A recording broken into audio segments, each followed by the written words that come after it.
What is up guys, Wraec is here with a new video, and today we are once again on the Pioneer server, not to check a hero out this time, but to check out the guild. And this is the Apala guild, and we are already fighting in the new Clashfronts. If you have not seen it already, there is a new Clashfronts map coming, and this Clashfronts map is a little bit special. It is a lot bigger, and also some minor rule changes in there, and new rewards. And I think that is going to be something that is very cool. First of all, let's take a look in there. The Hamster is of course coming back.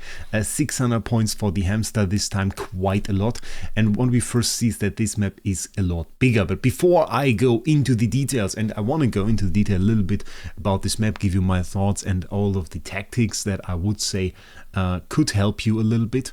I want to first show you the reward change, because that is actually fairly cool and I really like that. First of all, let's check this out. On the first look, there's not really too much changing, but if we go into the higher tiers, first of all here, we notice there is a cloak, the Obsidian Wraith cloak. Looks kind of cool, black, a little bit pinkish on the inside. Not a piece that stands out a lot, but it has a fairly decent design. It has a design that I think you can combine with a few things, so I kind of like it. It is rather nice.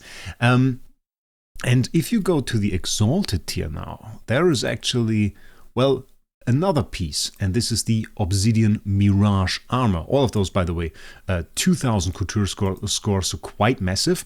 And also one thing that I noticed, usually those rewards from those game modes, they feature a timer. They say, oh, it's for 7 days, it's for 30 days or something. And this one doesn't. I don't know if they forgot this on the Pioneer server and they're later on going to add it, but on the Pioneer server here, we certainly do not have any form of timer. So let's check out this wonderful piece, Obsidian Mirage. Certainly very interesting. It has a lot of texture here. It has a lot of different colors, a little bit yellowish.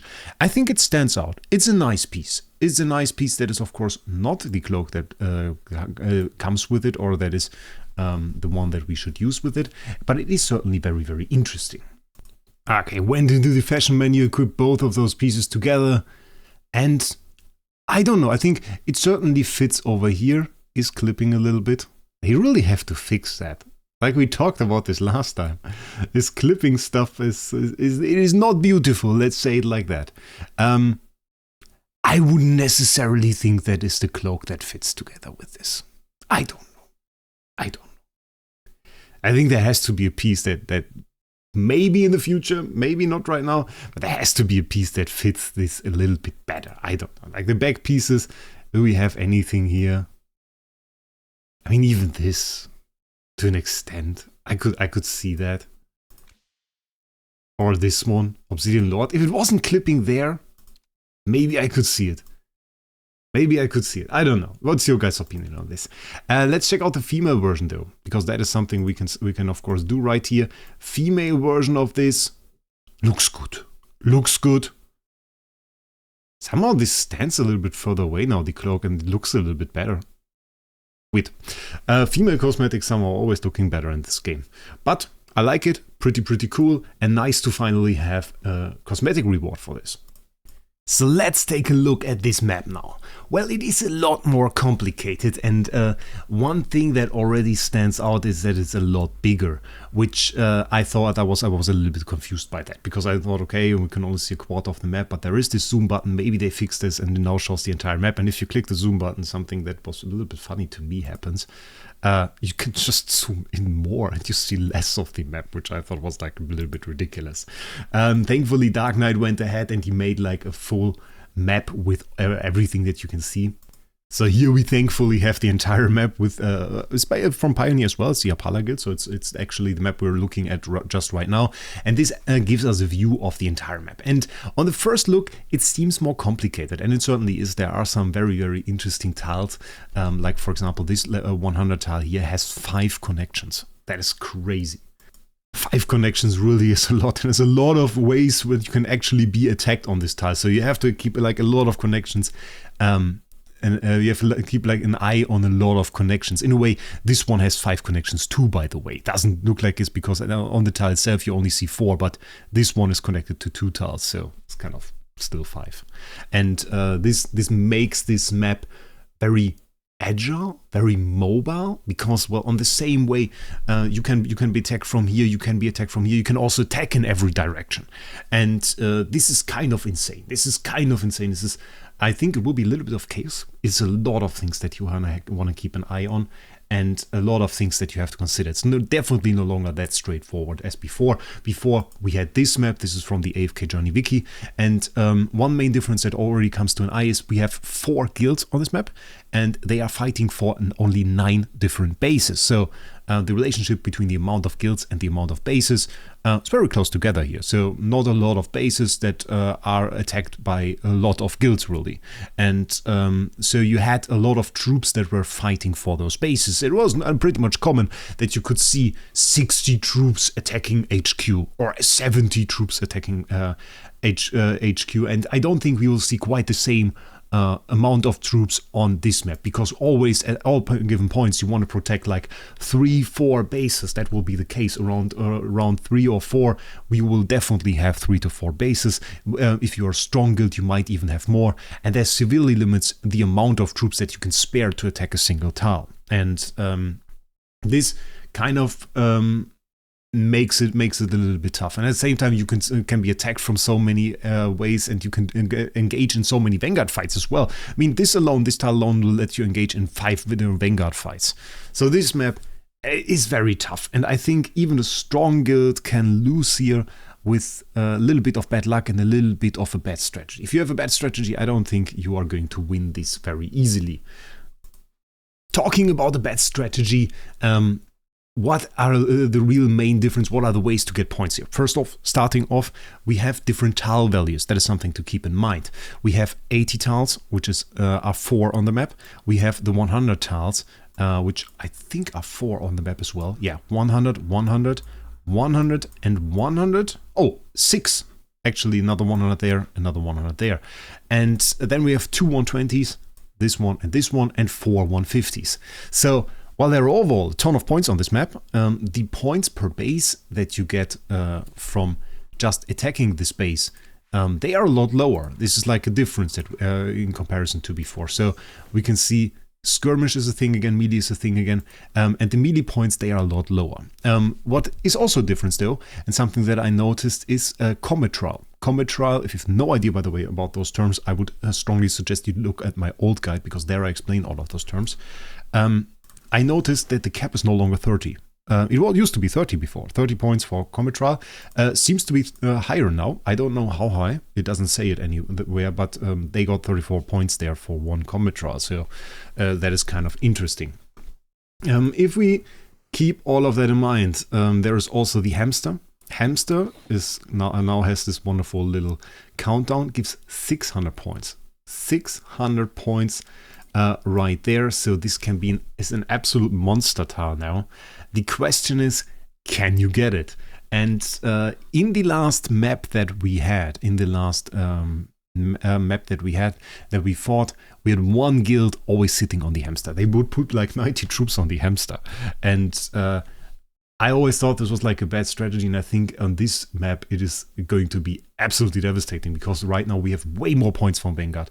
We have way more points from Combat Trial that you can get. So splitting your teams and getting like a lot of bases, I think, is like the go-to. And then the next step is to gamble on the Hamster, I think. That is something that you can do. Like, the question really is, who can attack the Hamster and how many troops can they send? And if you think, okay, we have another guild there, and you guess, you probably will have to guess, probably they will send like 40 troops, maybe we can beat them with 30, and you send 35, and you win that. At that point, you get 750 points, and you basically win the battle.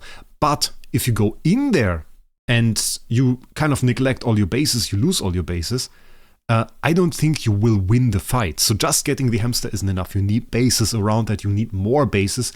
And the way to get bases here is kind of interesting. There is a kind of a design in there that I want to show you guys. So let's start off with the round 1 situation. The round 1 situation has changed a little bit. Usually we had one 80 base that we could attack for free, and then one 100 base that was the base where we battle for. And it is not too different, but we now have 2 100 bases that we can attack and that we could battle for. One of which is more important. It is actually the one in counterclockwise around the 100 base is more important. This is the one where your 80 base is linked to. You see that? There's a link from your 80 base over there to the 100 base.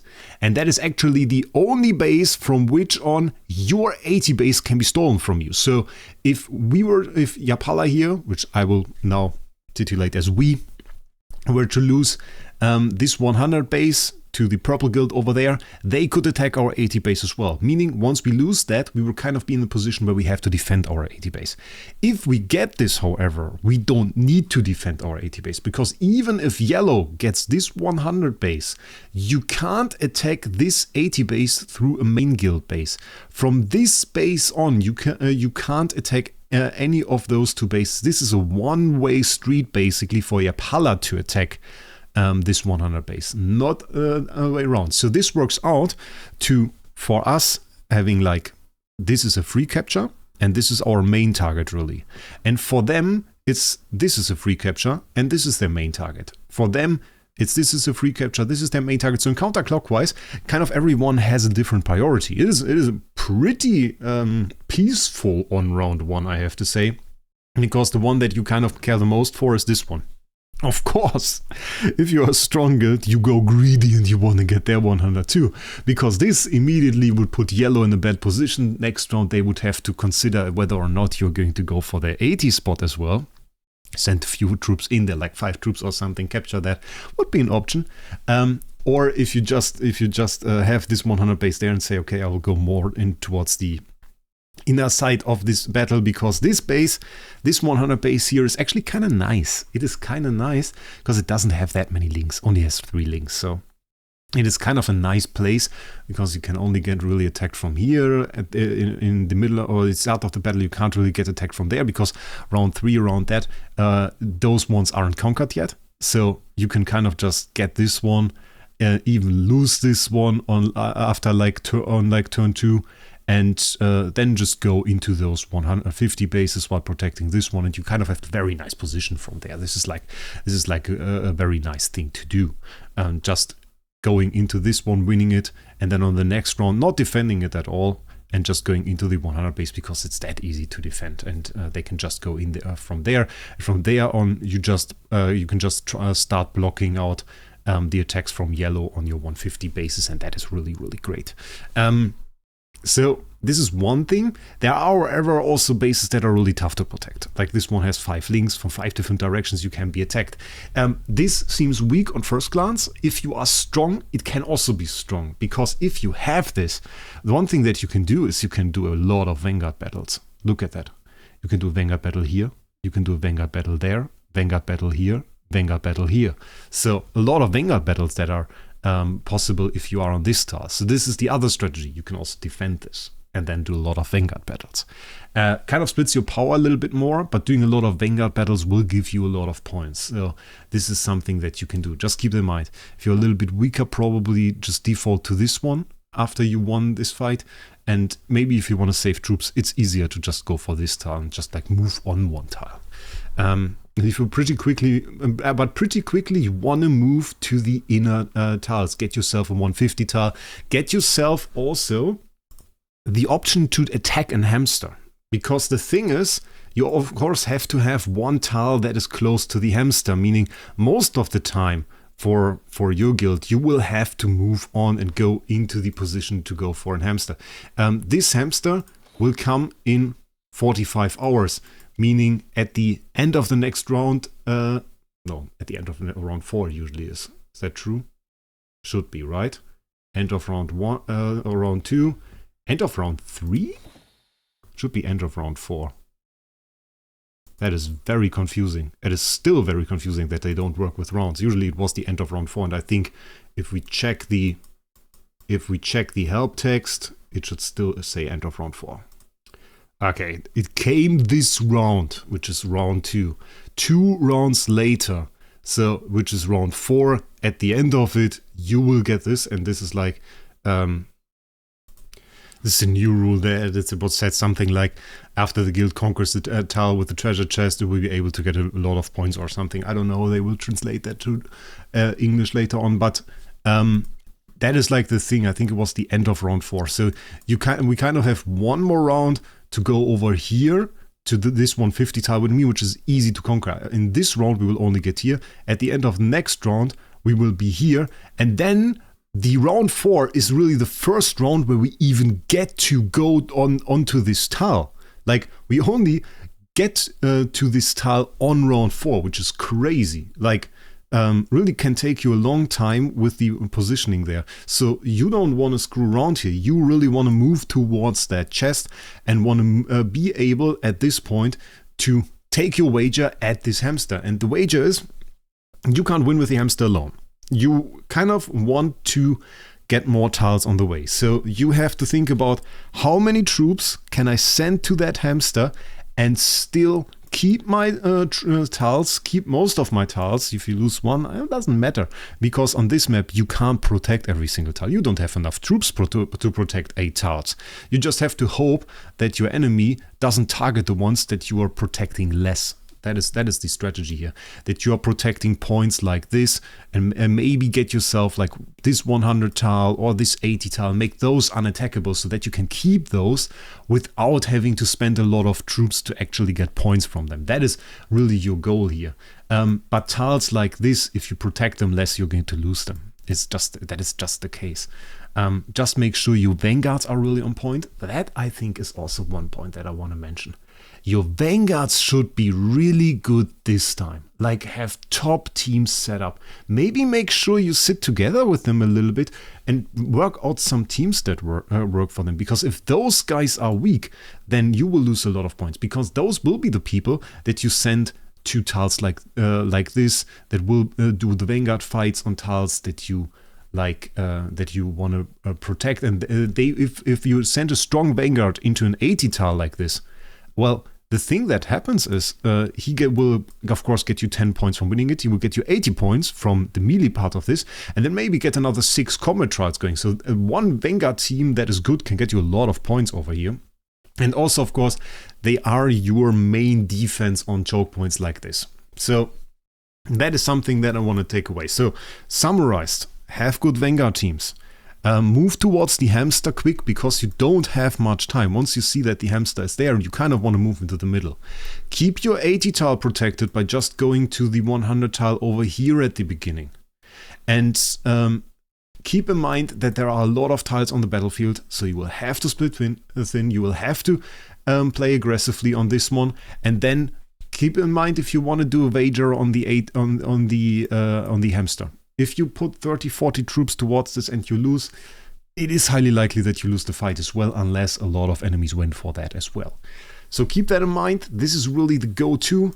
I wish you all the best luck in getting like the rewards. Where are my rewards? I want to see the rewards again.